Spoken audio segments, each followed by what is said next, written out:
नारायण नारायण। आज हम पढ़ रहे हैं जीवन पथ by डॉक्टर श्री राम किंकर जी महाराज। पंचम प्रवचन। श्री राम शरणम मम। आइए अब कुछ समय के लिए शांत और एकाग्र चित्त से तीर्थराज के पावन त्रिवेणी तट पर भगवान श्री राघवेंद्र और महर्षि भरद्वाज के बीच जो अनोखा वार्तालाप हुआ उसका रहस्य हृदयंगम करने की चेष्टा करें। महर्षि से भगवान श्री राघवेंद्र ने पूछा, महर्षि कृपा करके बताइए कि मैं किस मार्ग से जाऊं, मेरे लिए कौन सा मार्ग उपयुक्त होगा। कल हम लोग मार्ग की विभिन्नता के संदर्भ में यह विचार कर रहे थे कि यद्यपि लक्ष्य की भिन्नता से मार्ग में भिन्नता का होना स्वाभाविक है, पर एक ही लक्ष्य तक पहुंचने के भी कई मार्ग हो सकते हैं। और उसका कारण यह है कि जैसे भिन्न भिन्न स्थानों पर निवास करने वाले लोग यदि एक ही केंद्र में पहुंचना चाहते हैं तो वे अलग अलग मार्गों से आते हैं। उन्हें मार्ग में भिन्न भिन्न दृश्य दिखाई देते हैं, पर जब वे लक्ष्य पर पहुंच जाते हैं तो उन्हें भी एकत्व की अनुभूति होती है। जीवन यात्रा के संदर्भ में भी यही सत्य है। भगवान श्री राघवेंद्र ने साक्षात ईश्वर होते हुए भी जब मार्गदर्शन के लिए महर्षि भरद्वाज से प्रार्थना की तो इसका सीधा सा तात्पर्य है कि भगवान श्री राम अपनी इस लीला के द्वारा, इस चरित्र के द्वारा हम लोगों को संसार पथ पर चलने के लिए एक सूत्र देते हैं। रामचरितमानस में इस युग की बड़ी आलोचना की गई है जिसमें हम और आप रहते हैं। आप इस बात से भली भांति परिचित हैं कि हमारे यहाँ काल का विभाजन 4 नामों से किया गया है: सतयुग, त्रेता, द्वापर और कलयुग। वर्तमान युग का नाम पौराणिक तथा रामचरितमानस की भाषा में कलयुग है। उत्तरकांड में कलयुग के लक्षणों का विस्तार से वर्णन करते हुए उसमें एक सूत्र मार्ग के संदर्भ में बताया गया है। कलयुग में मनुष्यों की मनोवृत्ति कैसी हो जाती है, इसके संबंध में काकभूषुंडी जी कहते हैं, मार्ग सोई जा कहूँ जोई भावा, पंडित सोई जो गाल बजावा। कलयुग में प्रत्येक व्यक्ति अपनी बुद्धि की स्वतंत्रता पर बड़ा बल देता है और उसका आग्रह यह है कि मैं जिस मार्ग को ठीक समझता हूँ वही मेरे लिए उपयुक्त है तथा उसी मार्ग पर मैं चलूँगा। इस पंक्ति का सांकेतिक तात्पर्य यह बताना है कि मार्ग के निर्णय के संबंध में व्यक्ति और ईश्वर में क्या अंतर है। ईश्वर के लिए यद्यपि मार्गदर्शन की आवश्यकता नहीं है, पर भगवान श्री राघवेंद्र से महर्षि भरद्वाज ने जब यह कहा कि आपके लिए तो सभी मार्ग उपयुक्त हैं, तो प्रभु ने महर्षि की ओर संकेत भरी दृष्टि से देखा।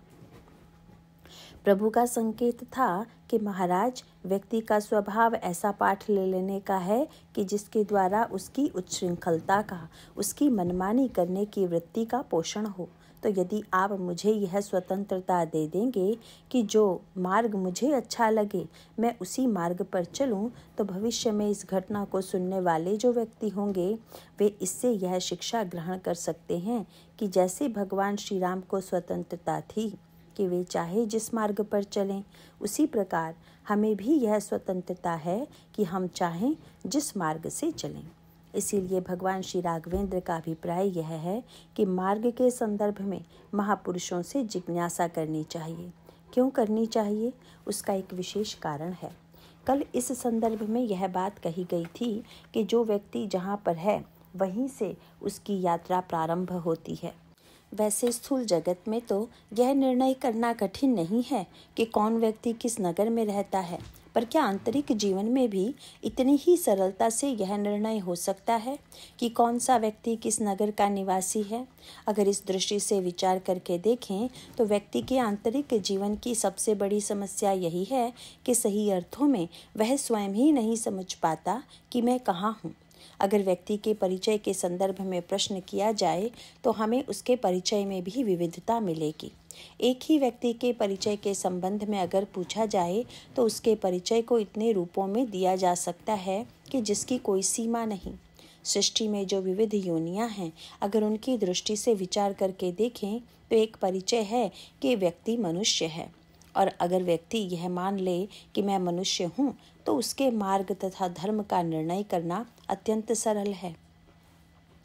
क्योंकि यदि मनुष्य है तो मानव के जो लक्षण और धर्म बताए गए हैं वे सब उसके जीवन में होने चाहिए। लेकिन व्यक्ति का परिचय यहीं समाप्त नहीं हो जाता है, क्योंकि मानव के संदर्भ के साथ साथ देश के संदर्भ से भी व्यक्ति का परिचय दिया जाता है। संसार का भूभाग अलग अलग खंडों में अनेक देशों के रूप में बटा हुआ है और उसमें रहने वाले व्यक्तियों का परिचय उस देश में रहने वाले के रूप में दिया जाता है। जैसे कि यहाँ के रहने वालों को हम कहेंगे कि ये भारतवासी हैं। इस प्रकार एक परिचय हुआ कि मनुष्य हैं। दूसरा परिचय हुआ कि यह इस देश का निवासी है। पर इतने से ही परिचय समाप्त नहीं हो गया। अगर धर्म की दृष्टि से विचार करें तो व्यक्ति का परिचय भिन्न भिन्न धर्मों के नाम से दिया जाता है। उस धर्म विशेष में भी अगर वर्ण भेद है तो फिर यह परिचय दिया जाएगा कि यह ब्राह्मण, क्षत्रिय, वैश्य अथवा शूद्र है। और अगर आश्रम की दृष्टि से परिचय दिया जाए तो कहा जाएगा कि ये ब्रह्मचारी हैं, गृहस्थ हैं, वानप्रस्थी अथवा सन्यासी हैं। और यदि संबंधों की दृष्टि से विचार करके देखें तो हम लोगों के परिचय इतने रूप में बदल जाते हैं कि उनकी भी गणना कर पाना कठिन है। कहीं पिता के रूप में, कहीं भाई के रूप में, तो कहीं पति के रूप में। इस प्रकार एक ही व्यक्ति के साथ परिचय के रूप में अनेक शब्द जुड़े हुए हैं। ऐसी परिस्थिति में समस्या यह है कि व्यक्ति अपने लिए किस मार्ग का चुनाव करे, क्योंकि अगर सभी रूपों में सामंजस्य हो तब तो कोई कठिनाई नहीं। लेकिन दिखाई यह देता है कि कभी कभी देश देश के स्वार्थ में टकराहट होती है, कभी धर्म में विभिन्नता दिखाई देती है और कभी वर्ण में विभिन्नता परिलक्षित होती है। तो फिर ऐसी परिस्थिति में व्यक्ति अगर अपने विषय में यह निर्णय करने चले कि वस्तुतः मैं कौन हूँ, तो इसका उपाय क्या है? वेदांतियों ने तो व्यक्ति का एक अलग ही परिचय दे दिया। उन्होंने कहा कि श्लोकार्धे न प्रवक्ष्यामि यदुक्तम ग्रंथ कोटिभिः। मैं आधे श्लोक में भी वह बात कह देता हूँ जो करोड़ों ग्रंथों में कही गई है। क्या? तो बोले, जीवो ब्रह्मैव नापरः। जीव साक्षात ब्रह्म है, जीव मनुष्य है, जीव भारतवासी है, जीव हिंदू है या जीव ब्राह्मण, क्षत्रिय, वैश्य अथवा शूद्र है। और फिर ब्राह्मण भी अनेक रूपों में बटा हुआ है। उसके पश्चात परिवार में भी अलग अलग रूपों में बटा हुआ है। इस प्रकार सचमुच व्यक्ति के सामने यह बहुत बड़ी समस्या आ जाती है कि वह इनमें से केंद्र किसको बनाए। स्वयं अपने लिए कर्तव्य तथा मार्ग का निर्णय हम करें तो किस आधार को केंद्र बनाकर करें। इस संदर्भ में गोस्वामी जी तथा भगवान राम का बड़ा अनोखा संवाद विनय पत्रिका में हुआ। गोस्वामी जी भगवान से कहने लगे कि आपसे मैं संबंध जोड़ना चाहता हूँ। प्रभु ने जानना चाहा, कौन सा संबंध जोड़ना चाहते हो? तो लगे गिनाने, ब्रह्म तू हूँ जीव, आप ब्रह्म हैं, मैं जीव हूँ। तू ठाकुर हूँ चेरो, आप स्वामी हैं, मैं सेवक हूँ। तात मातु गुरु सखा तू, सब विदु हितु मेरो। आप पिता हैं, मैं पुत्र हूँ। आप माँ हैं, मैं बेटा हूँ। और आप मेरे मित्र हैं, मैं आपका मित्र हूँ। और यहाँ तक कह दिया कि नाथ तू अनाथ को अनाथ कौन मोह सो, मोह समान आरत नहीं आरत हर तो सो। जब इतना गिना जाए तो गोस्वामी जी से भगवान ने मुस्कुरा कर पूछा, यह तो तुमने बड़ी लंबी सूची प्रस्तुत कर दी, किंतु यह बताओ तुम हमारे और अपने बीच में इनमें से किस नाते को मानना चाहते हो? तब गोस्वामी जी ने बड़ी चतुराई से अपनी बात भगवान से कह दी। उन्होंने कहा कि मोहि तो ही नाते अनेक। महाराज, आपके और हमारे बीच में तो इतनी तरह के नाते हैं कि उन सबको गिनाना भी संभव नहीं है। जितने मैंने गिनाए हैं वे तो अपनी असमर्थता के कारण ही हैं। वस्तुतः तो हमारे आपके बीच न जाने कितने अधिक नाते हैं। भगवान ने कहा, अच्छा तो तुम इन नातों में किस नाते को मुख्यता देते हो? तुरंत गोस्वामी जी ने उलटकर प्रभु से कहा, महाराज, मोहि तो ही नाते अनेक, मानिए जो भावई। प्रभु, आपको जो अच्छा लगे उसे आप मान लीजिए। भगवान ने कहा, बड़ी अनोखी बात है। अरे, नाता जोड़ने के लिए तो तुम आए हो, कह रहे हो कि आपको जो अच्छा लगे वह मान लीजिए। गोस्वामी जी ने कहा, महाराज, मेरे सामने दो समस्याएं हैं। पहली तो यह कि आपके और मेरे बीच जब इतने नाते हैं तो मैं यह निर्णय नहीं कर पा रहा हूँ कि आपसे सबसे अधिक लाभ किस नाते से लिया जा सकता है। और दूसरे प्रभु, मैं चाहता हूँ कि नाते तो मैंने गिना दिए, लेकिन मानिए जो भावई, चुनाव आप ही करें। प्रभु ने कहा, क्यों? गोस्वामी जी ने कहा, प्रभु, यदि मैं आपसे कहूँ कि मैं आपका पुत्र हूँ तो आप मुझसे यही कह देंगे कि तुम पुत्र के कर्तव्य पालन करो। यदि कहूँगा कि मित्र हूँ तो आप कहेंगे कि मित्र के धर्म का पालन करो। और अगर मैं कहूँ कि आप गुरु हैं तो आप कहेंगे कि शिष्य के धर्म का पालन करो। तो महाराज, मुझे बड़ी चिंता यह हो गई कि मैं इन धर्मों का पालन कर पाऊंगा या नहीं। आप यदि कह देंगे कि मैं तुम्हारा पिता हूँ तो मेरे ऊपर कुछ भार नहीं है। आप पिता हैं तो आप पिता के धर्म का पालन कीजिए। ऐसी स्थिति में चुनाव का भार मैं आप पर ही छोड़ देता हूँ कि इन नातों में से आप ही बता दीजिए कि आपको कौन सा नाता प्रिय लग रहा है। सांकेतिक दृष्टि से यदि कहें तो इसका अभिप्राय है कि साधना के संदर्भ में व्यक्ति के लिए कभी कभी यह निर्णय करना कठिन हो जाता है कि ईश्वर को हम किस रूप में देखें, ईश्वर से किस संबंध का निर्वाह करें। व्यवहारिक संदर्भ में संबंधों की विभिन्नता को लेकर कभी कभी कठिनाई उत्पन्न हो जाती है।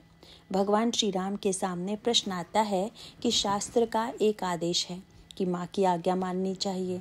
यद्यपि यह बात तो बड़ी सीधी सी लग रही है, पर अगर माता पिता दोनों की आज्ञा एक ही हो तब तो निश्चय करना बड़ा सरल हो जाता है कि माता पिता की आज्ञा माननी चाहिए। पर अगर माता और पिता दोनों की आज्ञा में परस्पर टकराहट हो जाए तो फिर व्यक्ति दोनों में से किसकी आज्ञा को माने। अब यदि शास्त्रों को ढूंढिए तो उसमें परस्पर इतने विरोधी वचन मिलते हैं कि जो एकाध श्लोक पढ़ लेते हैं वे भ्रम में पड़ जाते हैं। क्योंकि शास्त्र में जहाँ पिता के महत्व का वर्णन किया गया है वहाँ यदि यह कहा गया है कि पिता का स्थान सर्वोच्च है, तो जहाँ माता की महिमा का वर्णन किया गया है वहाँ माँ को ही यह शीर्ष पद दिया गया है। रामचरितमानस में दोनों ही प्रकार के दृष्टांत आपको मिलेंगे। भगवान श्री राम जब वन जाने के लिए कौशल्या के पास आए और कौशल्या अम्बा को जब यह पता चला कि श्री राघवेंद्र वन जाने की आज्ञा लेने के लिए मेरे पास आए हैं, तो कौशल्या अम्बा ने कहा, राघवेंद्र, अगर तुम्हारे पिता ने वन जाने की आज्ञा दी है तो मैं आज्ञा देती हूँ कि वन मत जाओ। वहाँ पर कौशल्या अम्बा का वाक्य यही है कि जौ केवल पितु आय सुताता तऊ जनि जाहु जानी बड़ी माता। तुम्हें माँ को बड़ा समझकर वन नहीं जाना चाहिए, क्योंकि पिता की तुलना में माँ की आज्ञा का पालन श्रेष्ठ है। पर माँ की व्याख्या उन्होंने बड़ी उदार बना दी, अन्यथा तो भगवान राम के सामने बड़ी समस्या आ जाती, क्योंकि पिता की आज्ञा है वन जाने की और माँ की आज्ञा वन न जाने की, तो फिर किसकी आज्ञा माने। परंतु माँ ने मातृत्व की इतनी सुंदर व्याख्या की कि जिससे प्रभु के समक्ष किसी प्रकार का धर्म संकट नहीं आया। माँ ने कह दिया, पुत्र, जौ पितु मातु कहऊ बन जाना। अगर पिता दशरथ के साथ साथ तुम्हारी माँ कैकई ने भी वन जाने के लिए कहा हो तो तुम जरूर जाओ। प्रभु बड़े प्रसन्न हो गए कि चलो, माँ ने ऐसा सूत्र दिया कि जिससे मेरी समस्या टल गई। लेकिन इस पंक्ति के आधार पर यह तो कहा जा सकता है कि पिता की अपेक्षा माँ बड़ी है। पिता की श्रेष्ठता सिद्ध करने वाली पंक्ति भी आपको रामचरितमानस में प्राप्त हो जाएगी। श्री भरत जब ननिहाल से लौट कर आते हैं, उस समय जब गुरु वशिष्ठ उन्हें समझाने लगते हैं तो यही कहते हैं कि पिता की आज्ञा ही सर्वोपरि है। और वे दृष्टांत भी दे देते हैं कि परशुराम पितु आज्ञा राखी, मारी मातु लोक सब साखी। पिता का पद तो इतना महत्वपूर्ण है कि परशुराम जी को जब पिता ने आज्ञा दी तो उन्होंने अपनी माँ का वध कर दिया। अगर परशुराम ऐसा कार्य कर सकते थे तो तुम्हें तो राज्य लेने की बात को पिता की आज्ञा के रूप में स्वीकार कर ही लेना चाहिए। तो भाई, कर्तव्यों तथा मान्यताओं में टकराहट के रूप में इस प्रकार का अंतर्द्वंद्व हमारे और आपके जीवन में आता है। कभी हम और आप शरीर में स्थित होते हैं, कभी मन में स्थित होते हैं। कहीं कहीं यह दृश्य मुझे दिखाई देता है कि श्रोता कथा में आया हुआ है, पर अचानक वह नींद लेने लगता है। इसका अर्थ है कि उस समय वह शरीर में चला गया, क्योंकि अगर मन में बैठा हुआ होता तो उसे नींद नहीं आती। जब मन नहीं लगता है तो शरीर का जो तमोगुण है वह इस पर अधिकार कर लेता है।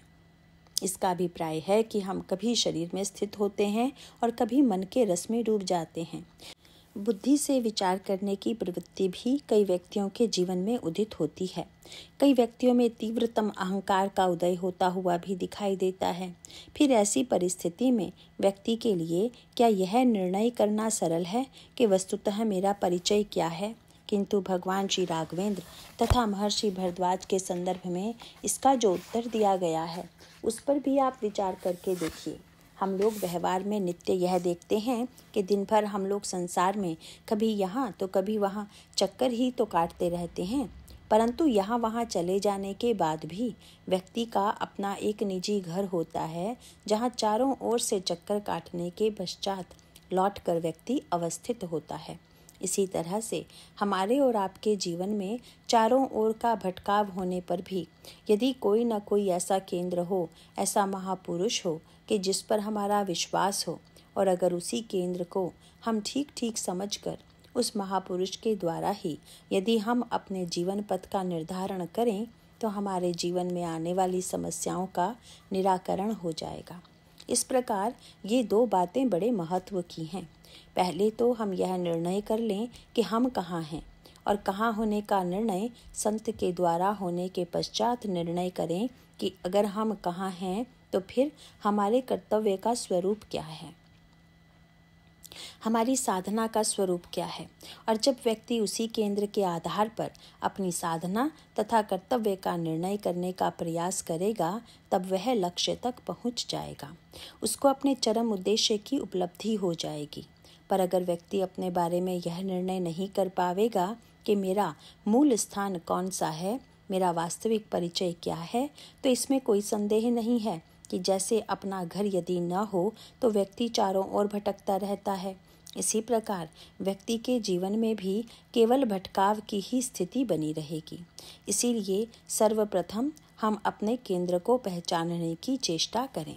रामचरितमानस में बालकांड से लेकर उत्तरकांड तक ऐसे अनेक प्रसंग आते हैं जिसमें अलग अलग पात्रों को भगवान राम अलग अलग उपदेश देते हुए दिखाई देते हैं।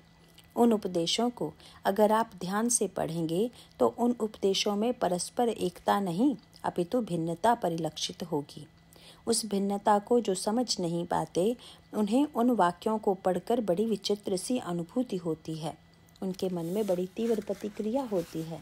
लेकिन जो पूरे रामचरितमानस को व्यापक दृष्टि से पढ़ेगा वह केवल भगवान के वाक्यों को नहीं देखेगा, वरन भगवान ने उन वाक्यों को किसके लिए कहा है, किन संदर्भों में कहा है, यदि इस पर ध्यान देगा तो उसके मन में कोई उद्वेग नहीं होगा। इसे हम और आप एक व्यवहारिक दृष्टांत के रूप में बड़ी सरलता से समझ सकते हैं। एक वैद्य जी के औषधालय में बैठे हुए कोई सज्जन देखना चाहते थे कि इनका सिद्धांत और व्यवहार क्या है। एक व्यक्ति आया, वैद्य जी ने उसे बड़ी मीठी दवा दे दी और उसको सुस्वादु पदार्थ भी खाने को बता दिया, परंतु दूसरा व्यक्ति जब आया तो उसको वैद्य ने बड़ी कड़वी दवा दे दी और उससे कह दिया कि तुम आज भोजन नहीं करना, उपवास करना। अब अगर देखने वाला व्यक्ति इस बात पर वैद्य को उलाहना दे कि तुम तो बड़े पक्षपाती हो, किसी को मीठी दवा देते हो, किसी को कड़वी दवा देते हो, किसी को भूखों मारते हो और किसी को बढ़िया भोजन खिलाते हो, तुम्हारा यह व्यवहार तो बड़ा निंदनीय है, तो इसका सीधा अर्थ यही है कि उसने वैद्य के स्वरूप को नहीं समझा।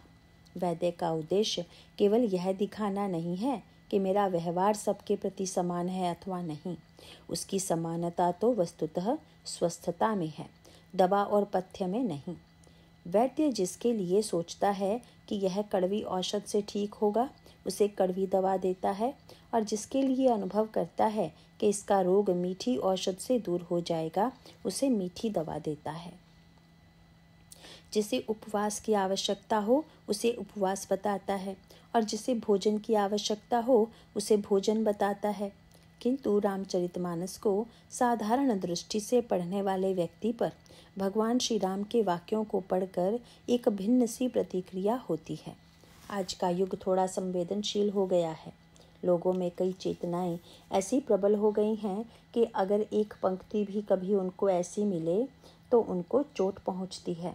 उन्हें लगता है कि रामायण का यह वाक्य है, रामायण का यह सिद्धांत है, पर मैं यही कहूँगा कि आप भगवान श्री राघवेंद्र के वाक्य को उस संदर्भ में देखिए जिस संदर्भ में वे अलग अलग पात्रों से वह वाक्य कह रहे हैं।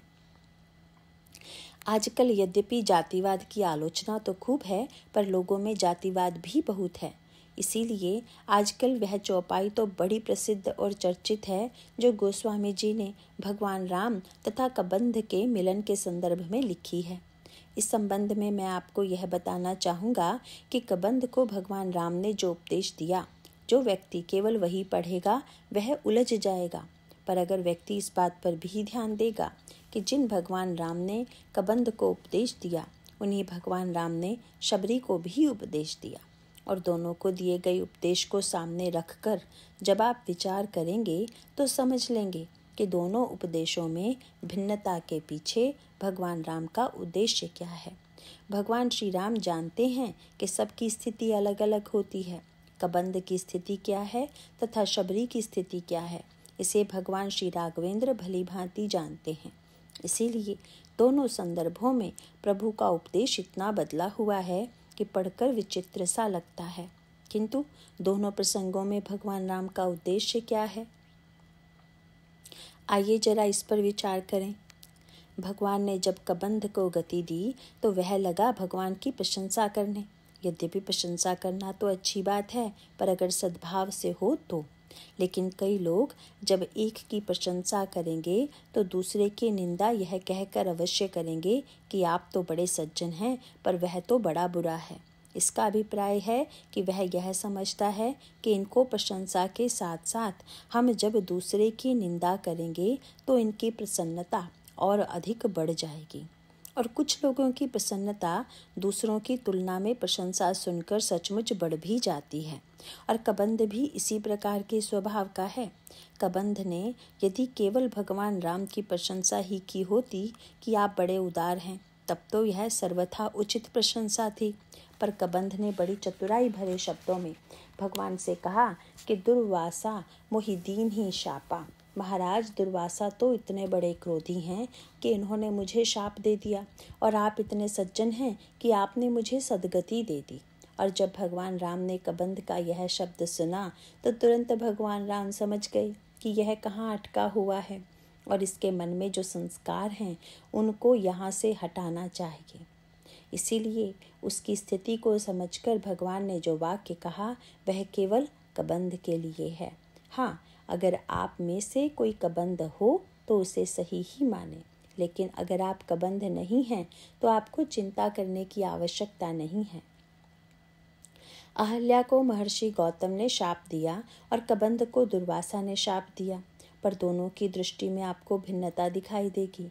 अहल्या जब भगवान के चरणों के स्पर्श से चेतन हुई तो कह सकती थी कि महाराज, आप बड़े सज्जन हैं, मेरे पति तो बड़े क्रोधी हैं, क्योंकि एक छोटे से अपराध पर उन्होंने मुझे इतना बड़ा शाप दे दिया। अगर ऐसी बात अहल्या कहती तो गौतम के व्यवहार की दृष्टि से कोई अटपटी बात नहीं होती, लेकिन अहल्या की दृष्टि कितनी सुंदर है। अहल्या को उस समय महर्षि गौतम की याद आई और तुरंत उसने भगवान राम के चरणों में प्रणाम करके कहा, प्रभु, मैं आपकी कृतज्ञ हूँ ही, लेकिन अपने पतिदेव की और भी अधिक कृतज्ञ हूँ, क्योंकि मुनि साप जो दीन्हा अति भल कीन्हा, परम अनुग्रह म माना, देखूं भरि लोचन हरि भव मोचन, यही लाभ शंकर जाना। महाराज, वरदान का लक्ष्य अंत में भगवान की प्राप्ति ही तो है, तो जो ईश्वर वरदान से मिलता है, अगर शाप से मिल जाए तब तो वरदान की अपेक्षा शाप ही अच्छा है। मेरे पतिदेव ने बड़ी कृपा की जो मुझे शाप दे दिया। और जब भगवान राम अहल्या की इस प्रकार की वाणी को सुनते हैं तो समझ लेते हैं कि इसकी दृष्टि दोष दर्शन पर नहीं है, बल्कि गुण दर्शन पर है, और कबंध की दृष्टि में दोष दर्शन है। कबंध मानो यह कहना चाहता था कि दुर्वासा ब्राह्मण होकर भी बड़े क्रोधी हैं, परंतु भगवान श्री राघवेंद्र ने तुरंत उसको फटकारते हुए कहा कि सापत ताड़त परुष कहंता, विप्र पूज्य अस गावहि संता। अरे कबंध, ब्राह्मण चाहे फटकारे चाहे शाप दे, चाहे कैसे भी बोले, पर वह पूज्य है।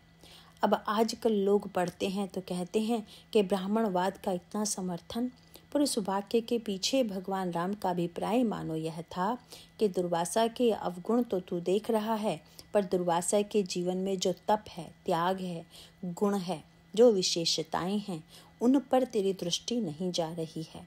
भले ही उनमें क्रोध की मात्रा कुछ अधिक है, पर शाप के पीछे तुम्हारी अमर्यादा ही तो मुख्य कारण है। कबंध शब्द में जो व्यंग है वह बड़ा समझने योग्य है। कबंध का जो वर्णन किया गया है उसमें बड़ी सांकेतिक भाषा निहित है। कहा जाता है कि कबंध के शरीर में सिर के नीचे वाला सब भाग था, केवल सिर नहीं था। इसका अभिप्राय है कि यद्यपि संसार में यह जो शरीर की रचना हुई है उसके अनुसार एक व्यक्ति के शरीर में सिर भी चाहिए, हृदय भी चाहिए, भुजा भी चाहिए और चरण भी चाहिए तथा चारों में ही स्वस्थता भी होनी चाहिए। पर अगर कोई व्यक्ति ऐसा मिल जाए जो कहे कि मैं 3 से ही काम चलाऊंगा, चौथा नहीं चाहिए, तो इसका अर्थ है कि उसके अंतःकरण में उस चतुर्थ अंग के प्रति अत्यंत विद्वेष भरा हुआ है। चतुर्वर्ण के अनुसार सिर ब्राह्मण का प्रतीक है, पर कबंध के शरीर में सिर नहीं था। इसका अभिप्राय है कि ब्राह्मण के प्रति उसके अंतःकरण में अत्यंत विद्वेष बुद्धि भरी हुई थी। इसीलिए भगवान राम डांट कर कहते हैं, नहीं नहीं, ब्राह्मण तो हर तरह से पूज्य है। ब्राह्मण की पूज्यता की बात भगवान उसके अंदर की जो द्वेष बुद्धि है, द्वेष वृत्ति है, उसको मिटाने के लिए कहते हैं। प्रथम दृष्टि में पढ़कर लगता है कि भगवान राम ब्राह्मणों के प्रबल समर्थक हैं और शायद शूद्रों के विरोधी हैं, पर इस उपदेश के तुरंत बाद भगवान राम ने जो व्यवहार किया उसने सिद्ध कर दिया कि नहीं नहीं, बात तो इससे ठीक उल्टी है। क्योंकि कबंध को गति देने के बाद सबसे पहले भगवान किसके पास गए? तुलसीदास जी ने कहा कि ताहि देई गति राम उदारा, सबरी के आश्रम पगुधारा। भगवान सीधे शबरी जी के पास गए। और शबरी जी कौन है, इस पर आपने विचार किया? गोस्वामी जी के बारे में यह बात बड़ी प्रसिद्ध है कि वे स्त्रियों तथा शूद्रों के बड़े विरोधी थे, और अक्सर लोग यह चौपाई दोहरा देते हैं कि ढोल गवार शूद्र पशु नारी, सकल ताड़ना के अधिकारी। और सचमुच इसको पढ़कर तो यही लगता है कि वे स्त्री तथा शूद्र दोनों के विरोधी थे, परंतु इस प्रसंग को अगर आप ध्यान से पढ़ें तो आपको यह अच्छी तरह पता चल जाएगा कि संयोग से शबरी जी स्त्री और शूद्र दोनों ही हैं। और शबरी जी से जब भगवान राम का वार्तालाप हुआ तो उन्होंने यही कहा कि महाराज, मैं स्त्री हूँ और स्त्री में भी छोटी जाति की हूँ। पर भगवान ने उनसे स्पष्ट कह दिया कि इससे मुझको क्या लेना देना है, क्योंकि मैं तो जाति पाति को मानता ही नहीं हूँ। प्रभु का वाक्य यही है, जाति पाति कुल धर्म बड़ाई, धन बल परिजन गुण चतुराई, भगतिहीन नर सोह ही कैसा, बिनु जल बारिद देख ही जैसा। तो फिर कौन सी जाति का हो? बोले, पुरुष नपुंसक नारी वा जीव चराचर कोई, सर्व भाव भज कपट तजी, मोहि परम प्रिय सोई। तो भाई आप इसको क्यों नहीं पढ़ते? आप कबंध बनकर ही क्यों पढ़ना चाहते हैं? कबंध तो अत्यंत द्वेष युक्त हृदय वाला है। शबरी के लिए तो भगवान के मन में अत्यधिक श्रद्धा है। नारी तथा शूद्र के रूप में दिखाई देने वाली शबरी को भगवान ने जितना सम्मान दिया, उतना सम्मान तो रामायण में ब्राह्मण वर्ण के किसी महात्मा को भी नहीं दिया गया। बड़े बड़े महात्माओं के समक्ष भगवान राम ने जिज्ञासा प्रकट की। महर्षि भरद्वाज तथा महर्षि वाल्मीकि से प्रभु ने जिज्ञासा प्रकट की। महर्षि अगस्त्य के सामने भी भगवान राम ने अपना प्रश्न रखा, लेकिन जब श्री सीता जी खो गईं तो भगवान श्री राम ने सब शबरी से ही कहा कि जनक सुता कई सुधी कहु भामिनी, जान ही कहु जो करिबर गामिनी। शबरी जी, जनक नंदिनी श्री सीता जी खो गई हैं, आप बताइए कि सीता पुनः कैसे मिलेंगी? भगवान का अभिप्राय था कि ऐसा पात्र मेरी दृष्टि में शबरी से बढ़कर कोई नहीं है जो सीता जी की प्राप्ति का मार्ग बता सके। इस प्रकार साधारण सी एक नारी और शूद्र दिखाई देने वाले पात्र से भगवान श्री राम ने सीता को प्राप्त करने का उपाय पूछा। और जो आदेश शबरी जी ने दिया, भगवान श्री राघवेंद्र ने उसी का पालन किया। शबरी जी ने कहा, पंपा सरहि जाओ रघुराई, तहाँ हो हहि सुग्रीव मिताई। और भगवान श्री राम यह आज्ञा मानकर पंपासर की ओर यात्रा करते हैं। इसका अभिप्राय है कि भगवान श्री राम सामने वाले व्यक्ति की अवस्थिति को देख लेते हैं और उसी के अनुरूप उससे वार्तालाप करते हैं।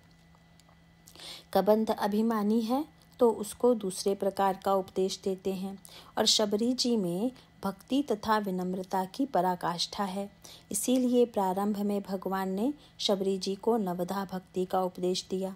शबरी जी ने कहा, प्रभु आपने नवदा भक्ति का उपदेश देकर बड़ी कृपा की, पर यह तो बता दीजिए कि इनमें से मेरे लिए कौन सी भक्ति उपयुक्त है। तो भगवान ने शबरी जी से जो बात कही वह किसी से नहीं कही। प्रभु ने कहा, शबरी नवमहु एक कहु जिनके होई, नारी पुरुष सचराचर कोई, सोई अतिशय प्रिय भामिनी मोरे। लेकिन तुम्हारे लिए तो सकल प्रकार भगति दृढ़ तोरे। तुम्हें भक्ति की आवश्यकता थोड़ी ही है, अपितु तुम में तो नवों भक्ति एक साथ विद्यमान है। वस्तुतः तो तुम्हारे बहाने से मैंने यह नवदा भक्ति का उपदेश संसार को दिया है। कबंध एक विद्वेषी व्यक्ति था, पर ऐसा नहीं कि भगवान उसका हित नहीं करते हैं। प्रभु तो उसका भी कल्याण ही करते हैं, पर कल्याण करने में अंतर है। कबंध के ऊपर भगवान बाण का प्रयोग करते हैं।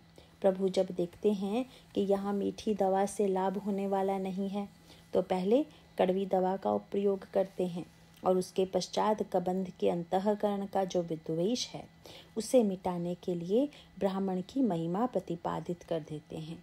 परंतु शबरी जी के संबंध में प्रभु जानते हैं कि यह जात्याभिमान से शून्य परम भक्तिमती हैं। इसीलिए भगवान राम वहाँ पर भक्ति की महिमा का गायन करते हैं।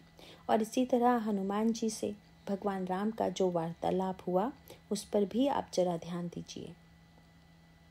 फिर सुग्रीव से मिलन के पश्चात सुग्रीव को भगवान राम ने जो उपदेश दिया उस पर यदि विचार करेंगे तो आपको वहाँ पर भी यही दिखाई देगा कि उन दोनों पात्रों को दिए गए उपदेश एक दूसरे से भिन्न हैं। हनुमान जी ने सुग्रीव से जब प्रभु की मित्रता कराई और सुग्रीव को प्रभु ने हृदय से लगाया, तब सुग्रीव जी ने भगवान राम की ओर देखकर मानो कहा कि प्रभु आप मेरे कर्तव्य का उपदेश मुझे दीजिए। आप बताइए कि मैं आपकी कैसे भक्ति करूं, मैं आपको कैसे प्रसन्न करूं। उस समय भगवान राम ने जो उपदेश सुग्रीव जी को दिया उस पर यदि आपने ध्यान दिया हो तो आपको यह बड़ी विचित्र सी बात लगेगी कि वह शब्द तो प्रभु हनुमान जी से, लक्ष्मण जी से अथवा भरत जी से कभी नहीं बोले जिस शब्द का प्रयोग प्रभु सुग्रीव से करते हैं। भगवान ने कहा, सुग्रीव तुम तो मेरे मित्र हो, इसलिए मैं चाहूँगा कि मित्र का जो धर्म है तुम उसका अपने जीवन में पालन करो। सुग्रीव ने पूछा, महाराज मित्र का धर्म क्या है? तो भगवान ने पहला वाक्य यही कहा कि लेत लेत मन संक न धरई। मित्र सुग्रीव, मित्र का कर्तव्य है कि न तो देने में संकोच करे और न ही लेने में। और भाई ये लेन देन की चर्चा रामायण में भगवान ने अगर किसी से की तो केवल सुग्रीव से, किंतु अन्य भक्तों से इस प्रकार का वार्तालाप न करने का कारण क्या है? और इसका भी मूल सूत्र वही है जिसकी चर्चा अभी आपके सामने की गई थी। व्यक्ति को लेन देन करना चाहिए कि निष्काम होना चाहिए। वैसे निष्कामता की महिमा का तो गीता तथा रामायण में बहुत गायन किया गया है। रामचरितमानस में महर्षि वाल्मीकि ने कहा, महाराज जिसको जीवन में कभी कुछ नहीं चाहिए और जो सहज भाव से आपसे प्रेम करता है, आप उसके मन में निरंतर निवास करें। जाहि न चाहै कबहु कछु, तुम सन सहज सनेहु, बसहु निरंतर तासु मन, जो राउर निज गेहु। तो भगवान राम को चाहिए था कि वे सुग्रीव से कहते कि तुम मुझसे मित्रता और प्रेम का निर्वाह करना चाहते हो तो निष्काम बनो। तुम केवल देने ही देने का संकल्प करो, लेने का नहीं। पर भगवान श्री राघवेंद्र ने ऐसा नहीं कहा, क्योंकि भगवान राम सर्वदा यह ध्यान रखते हैं कि मैं किससे बात कर रहा हूँ और वह किस वस्तु का अधिकारी है। कल आपके सामने यह बात चल रही थी कि सुग्रीव जरा ऊंची छलांग लगा बैठे, पर भगवान ने बिल्कुल ऊंची छलांग नहीं लगाई। वे कहने लगे, मित्र, देने में भी संकोच मत करो और लेने में भी संकोच मत करो। अगर कोई प्रभु से पूछ दे कि महाराज, लोग तो कहते हैं कि देना बहुत अच्छा है और लेना बुरा, तो भगवान कहते हैं, बिल्कुल नहीं, दोनों बहुत अच्छे हैं। क्योंकि जो देने में संकोच करता है वह कृपण है और जो लेने में संकोच करता है वह अभिमानी है। सोचता है कि हम ले लेंगे तो छोटे मान लिए जाएंगे। प्रभु ने कहा, भाई, हमारा तुम्हारा तो बराबरी का नाता है, इसीलिए मैं जो दूं उसे तुम लो और तुम जो दोगे मैं लूँगा। भरद्वाज जी की बात यहाँ बड़ी सार्थक सिद्ध हो गई। भरद्वाज जी ने प्रभु से विनोद किया था कि तुम्हारे लिए तो सभी मार्ग ठीक हैं। इसके संदर्भ में आप विचार कीजिए कि सकामता वाला मार्ग ठीक है अथवा निष्कामता वाला। आप महर्षि वाल्मीकि के वाक्य पर ध्यान दीजिए। वाल्मीकि जी कहते हैं कि आप तो हर स्थान पर हैं, और जब हर स्थान पर हैं तो भगवान सकामता और निष्कामता में हैं कि नहीं। भगवान निष्कामता में हैं, यह तो हर कोई देख लेता है, पर भगवान कितने सकाम बन गए यह आप सुग्रीव के प्रसंग में देख लीजिए। सुग्रीव से जो भाषा भगवान राम बोल रहे हैं वह सकामता वाली भाषा है या निष्कामता वाली। इस प्रसंग में भगवान ने सकामता की भाषा में पूरा उपदेश दिया, और केवल उपदेश ही नहीं दिया, अपितु प्रभु कहते हैं कि घबराओ नहीं, हमारी तुम्हारी मित्रता बिल्कुल ठीक है। आपने यह देखा कि सुग्रीव से मित्रता भगवान ने कब की। यद्यपि अयोध्या का राज्य छोड़कर भगवान वन में तो बहुत पहले आ गए थे, पर सुग्रीव से मित्रता करने के लिए तब आए जब श्री सीता जी खो गईं। आपने ध्यान दिया प्रभु इतने विलंब से क्यों आए? प्रभु ने मानो कहा, सुग्रीव, हमारी और तुम्हारी दशा बिल्कुल एक जैसी है, क्योंकि तुम्हारा राज्य भी गया हुआ है और मेरा राज्य भी गया हुआ है। तुम्हारी पत्नी भी खोई हुई है और मेरी पत्नी का भी अपहरण हो चुका है। इसीलिए हम में और तुम में कोई अंतर नहीं है। प्रभु बड़े अनोखे हैं, वे जिससे मिलते हैं बस उसी की तरह बन जाते हैं। यह बन जाना ही प्रभु की उदारता है और यही तत्व सर्वत्र विद्यमान है। आप अपने नन्हे से बालक के समक्ष क्या बनेंगे, निष्काम के सकाम? आपकी छोटी बच्ची खिलौने के नकली बर्तन में अगर कल्पना का हलवा बना कर ले आए और आपको देने लगे, तो क्या आप यह कहेंगे कि नहीं नहीं, मुझे भूख नहीं है? यदि आप बुद्धिमान पिता होंगे तो उससे यही कहेंगे कि मुझे तो बड़ी भूख लगी थी और तुमने तो इतना बढ़िया हलवा खिलाया कि मेरा तो पेट पूरा भर गया। इसका अभिप्राय है कि भगवान यह कहते हैं कि मित्र, यह न समझना कि मैं बड़ा हूँ और तुम छोटे हो। अरे भाई, हम दोनों में अंतर ही क्या है? इसीलिए आओ अब हम दोनों समझौता कर लें। क्या समझौता?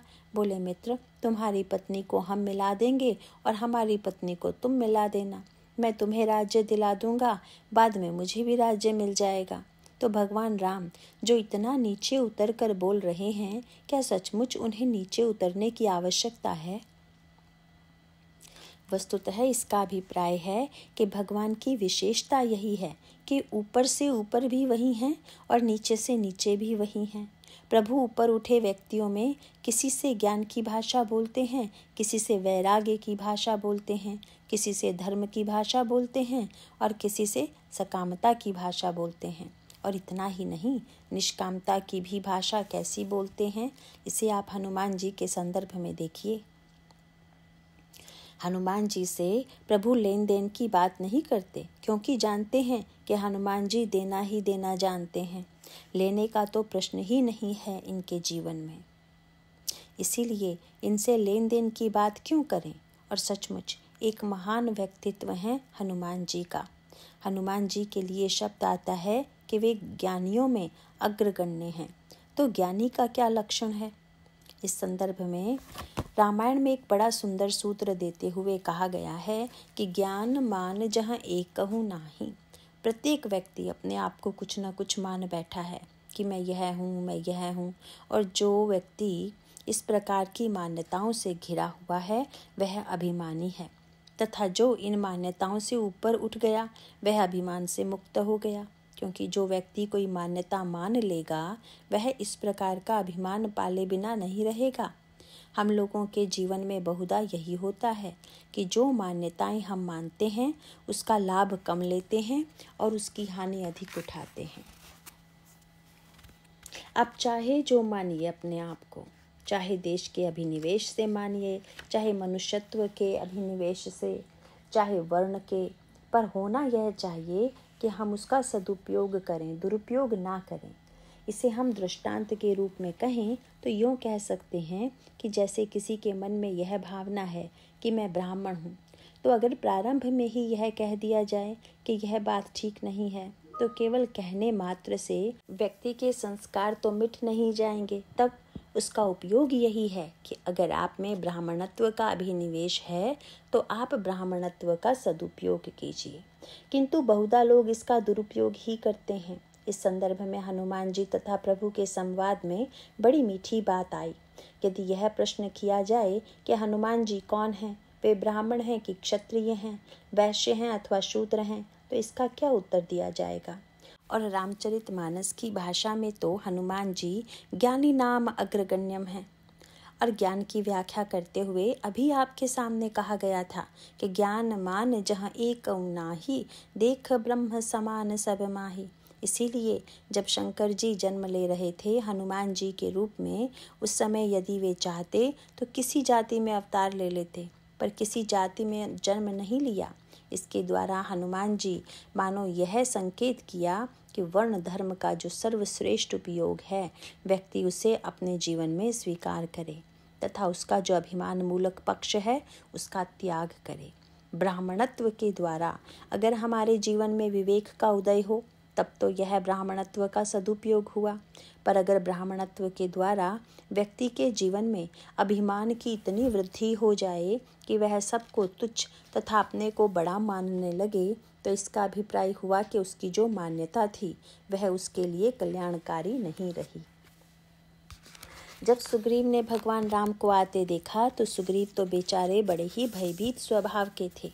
वे हनुमान जी से कहने लगे कि उन दोनों राजकुमारों को देखो, मुझे तो लग रहा है कि बाली ने इन दोनों को मुझे मारने के लिए भेजा है, परंतु आप वेश बदल कर यह पता लगाइए कि ये कौन है। सुग्रीव का तात्पर्य था कि हनुमान जी आपकी तो यह विशेषता है कि आप मन चाहा वेश बदल सकते हैं। यद्यपि हनुमान जी को छोड़कर अन्य बंदरों में यह चमत्कार नहीं है, पर हनुमान जी के ज्ञान की विशेषता है कि जिस समय व्यवहार में जिस रूप की आवश्यकता होती है हनुमान जी वही रूप बना लेते हैं, पर किसी रूप विशेष को हनुमान जी पकड़े नहीं रहते। इस दृष्टि से भी विचार करके देखेंगे तो आपको लगेगा कि हनुमान जी कहीं छोटे बन जाते हैं, कहीं अत्यंत बड़े बन जाते हैं, कहीं बहुत भारी बन जाते हैं और कहीं हल्के बन जाते हैं। इसका अभिप्राय है कि जिसके जीवन में जिस वस्तु का अभिमान आ जाता है वह सदा वही बना रहना चाहता है, पर जिसके जीवन में किसी वस्तु की पकड़ नहीं है वह जिस समय जिस वस्तु की आवश्यकता देखता है वही बन जाता है, पर बन जाने के बाद भी वह उससे बंधता नहीं है। हनुमान जी से सुग्रीव जी ने कह दिया कि धरी बटु रूप देखु तई जाई, आप जरा ब्राह्मण का रूप बना कर जाइए और देखकर मुझे वहीं से संकेत कर दीजिएगा कि यह कौन है। हनुमान जी ने पूछा कि अगर बाली के भेजे हुए हैं तो आप क्या करेंगे। सुग्रीव ने कहा, बस अपने पास तो एक ही कला है। क्या? पठय बाल हो ही मन मैला, भागूं तुरंत तजऊ यह सैला। मैं यहाँ से भाग जाऊंगा। इस प्रसंग में बड़ी अनोखी सी बात यह है कि हनुमान जी कभी न भागने वाले और सुग्रीव जी बड़े भगोड़े हैं, तो अब दोनों में किसका मार्ग ठीक है। इसका सांकेतिक अभिप्राय यह है कि भागने का भी सदुपयोग होना चाहिए और न भागने का भी। इसीलिए सुग्रीव यद्यपि बड़े डरपोक हैं और हनुमान जी में डर का लेश भी नहीं है, पर भगवान राम की महानता यह है कि उन्होंने निडर और डरपोक दोनों को ही स्वीकार किया। निर्भीक हनुमान जी तो उनके महान सेवक हैं ही, पर भगवान ने सुग्रीव के भय का भी सदुपयोग कर लिया। आगे चलकर वर्णन आता है कि जब 4 महीने तक सुग्रीव भगवान से मिलने नहीं आए, तब प्रभु ने कहा, लक्ष्मण, मैंने निश्चय किया है कि सुग्रीव का वध भी मैं कल उसी बाण से कर दूंगा जिससे मैंने बाली का वध किया था। लक्ष्मण जी ने कहा, महाराज मुझे आज्ञा दीजिए, मैं अभी जाकर यह कार्य पूरा कर देता हूँ। प्रभु ने कहा, लक्ष्मण, उसे मारने की आवश्यकता नहीं है, क्योंकि वह तो बड़े डरपोक स्वभाव का था। मैंने डर छुड़ा दिया तो मुझे भी भूल गया। इसीलिए तुम जाकर फिर से थोड़ा सा डर पैदा कर दो तो फिर से मेरे पास आ जाएगा। तब अनुज ही समुझावा, रघुपति करुणा सीव, भय दिखाई लय आवहूं, तात सखा सुग्रीव। बस यही है डर का सदुपयोग। भगवान राम ने कितनी मनोवैज्ञानिक बात कही। लक्ष्मण जी ने कहा, मैं अभी जाकर डराता हूँ, तो तुरंत हाथ पकड़ लिया भगवान ने। प्रभु का तात्पर्य था कि सावधानी से जाना, सावधानी से डराना, क्योंकि वह जितना डरने वाला उतना ही भागने वाला भी है। तो कहीं ऐसा ना डराना कि मुझसे दूर भाग जाए। इसीलिए भय दिखाई लय आवहूं, ऐसा डराना कि भागकर इधर ही आए, कहीं उधर ना भाग जाए। इसका अभिप्राय है कि अगर कोई पलायन करके भगवान की ओर भागे तो वह पलायन भागने का सदुपयोग है। हनुमान जी जब ब्राह्मण बनकर गए तो जाते ही उन्होंने प्रभु को प्रणाम किया। और जब भगवान श्री राघवेंद्र का राज्याभिषेक हो गया तो प्रभु ने एक दिन एकांत में हनुमान जी से पूछा, हनुमान, नाटक में तो जो बने उसका पूरी तरह से निर्वाह करना चाहिए, किंतु तुम जब पहली बार ब्राह्मण बनकर आए और मैं क्षत्रिय के रूप में था तो तुम्हें यह चाहिए था कि तुम यह आशा करते कि क्षत्रिय मुझे प्रणाम करे, परंतु तुमने मुझे प्रणाम क्यों कर दिया। वस्तुतः प्रभु तो हनुमान जी के भाव की उज्ज्वलता को प्रकट करने के लिए ही ऐसा प्रश्न कर रहे थे। वैसे तो प्रभु सब जानते ही हैं। प्रभु का प्रश्न सुनकर हनुमान जी ने भगवान के चरणों को कसकर पकड़ लिया और कहा, प्रभु यह बताइए कि ब्राह्मण की क्या यही परिभाषा है कि जो किसी को प्रणाम न करे वह ब्राह्मण है, जो कभी सिर न झुकावे वह ब्राह्मण है? नहीं नहीं महाराज, शास्त्र ब्राह्मण की यह परिभाषा नहीं करता है, अपितु शास्त्र ने तो ब्राह्मणत्व की परिभाषा करते हुए यह कहा कि ब्रह्म जानाति स ब्राह्मणः, जो ब्रह्म को जान ले वही ब्राह्मण है। तो महाराज, जब मैंने आपको प्रणाम किया तो ब्रह्म समझकर प्रणाम किया था, क्षत्रिय समझकर नहीं। तो वस्तुतः सच्चा ब्राह्मण तो वही है जो ब्रह्म को पहचान ले, न कि जो अकड़ कर खड़ा हो जाए कि मैं तो ब्राह्मण हूँ। हनुमान जी ने कहा, प्रभु उस दिन ब्राह्मणत्व का जितना सदुपयोग हुआ उतना तो कभी नहीं हुआ। इस प्रकार हनुमान जी अपने ब्राह्मणत्व का भी सदुपयोग करते हैं। अपने ब्राह्मणत्व का सदुपयोग करने के बाद हनुमान जी ने प्रभु से पूछ दिया, महाराज आप कौन हैं? प्रभु ने पूछा, आप बताइए कि आपको क्या लगता है?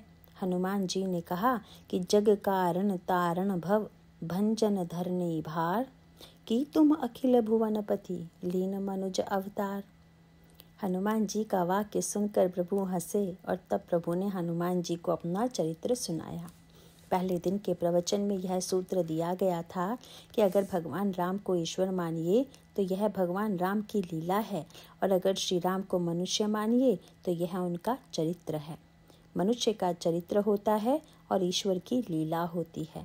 और आज भगवान राम ने हनुमान जी को अपने चरित्र का परिचय यह कह कर दिया कि कौशलेश दशरथ के जाए, हम पितु वचन मानि बन आए, नाम राम लक्ष्मण दो भाई, संग नारी सुकुमारी सुहाई, यहाँ हरि निसिचर बै देही, विप्र फिरहि हम खोजत तेही।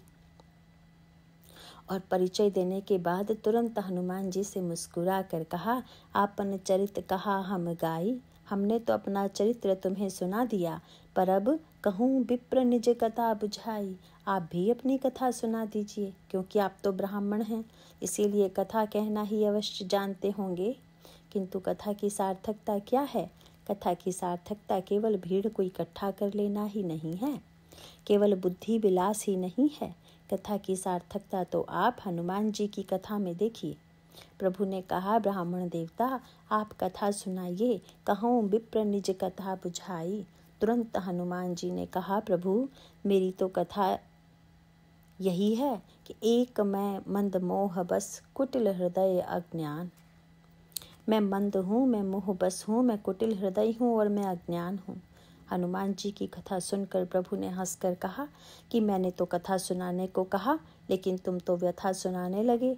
हनुमान जी ने कहा, महाराज, जीव प्रभु की कथा सुन ले और प्रभु जीव की व्यथा सुन ले, बस यही जीव के लिए परम कल्याणप्रद है।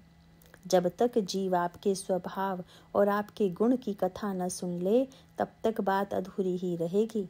प्रभु ने कहा, अच्छा भाई, तुमने जीव की व्यथा तो सुना दी, पर यह बताओ कि अभी जो तुमने अपना परिचय देते हुए कहा कि मैं मंद हूँ, मोहबस हूँ, कुटिल हूँ और अज्ञानी हूँ, पर इन चारों में से तुम किससे ज़्यादा दुखी हो?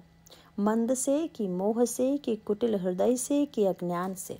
और तब जो उत्तर हनुमान जी ने दिया, वस्तुतः कथा की सार्थकता वही है। हनुमान जी ने कहा, महाराज, मंद होने से भी मैं उतना दुखी नहीं हूँ, मोहवश होने से भी उतना दुखी नहीं हूँ, कुटिल हृदय होने की भी मुझे उतनी चिंता नहीं है और अज्ञान होने का भी उतना दुख नहीं है जितना दुख मुझे पांचवी बात का है। प्रभु ने जानना चाहा, तो तब तुम्हारा सबसे बड़ा दुख क्या है?